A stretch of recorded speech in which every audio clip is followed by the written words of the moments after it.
দেখেন এটা হচ্ছে বর্গক্ষেত্র এবং এটা হচ্ছে আয়তক্ষেত্র। তো এই বর্গক্ষেত্রের 4টা বাহু পরস্পর সমান। আয়তক্ষেত্রের 4টা বাহু পরস্পর সমান নয়, কিন্তু বিপরীত বাহুগুলো পরস্পর সমান। এবং বর্গক্ষেত্রের 4টা কোণ সমকোণ এবং তার যোগফল হচ্ছে 360 ডিগ্রি। আয়তক্ষেত্রের 4টা কোণ ওই সমকোণ, এই 4টা কোণেই সমকোণ এবং তার এই 4টা কোণের যোগফল 360 ডিগ্রি। আরেকটা বৈশিষ্ট্য হচ্ছে বর্গের কর্ণদ্বয় পরস্পর সমান, অর্থাৎ বর্গের যে কর্ণ অঙ্কন যদি করা হয় তাহলে যে দুইটা কর্ণ আসবে দুইটাই পরস্পর সমান। অনুরূপভাবে আয়তক্ষেত্রে যদি দুইটা কর্ণ অঙ্কন করা হয় তাহলে এই দুইটা কর্ণ পরস্পর সমান।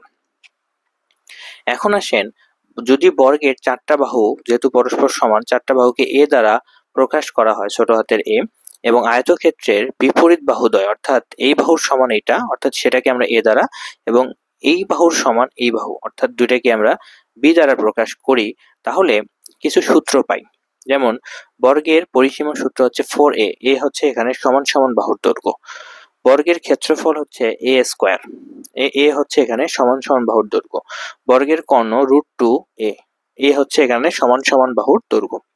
অনুরূপভাবে আয়তক্ষেত্রের পরিসীমা হচ্ছে 2 × a + b, এ হচ্ছে যে বিপরীত দুইটা বাহু পরস্পর সমান সেই দুইটার একটা, এবং বি হচ্ছে বাকি যে দুইটা বাহু থাকে যে দুইটা পরস্পর সমান সে তার একটা, অর্থাৎ বি।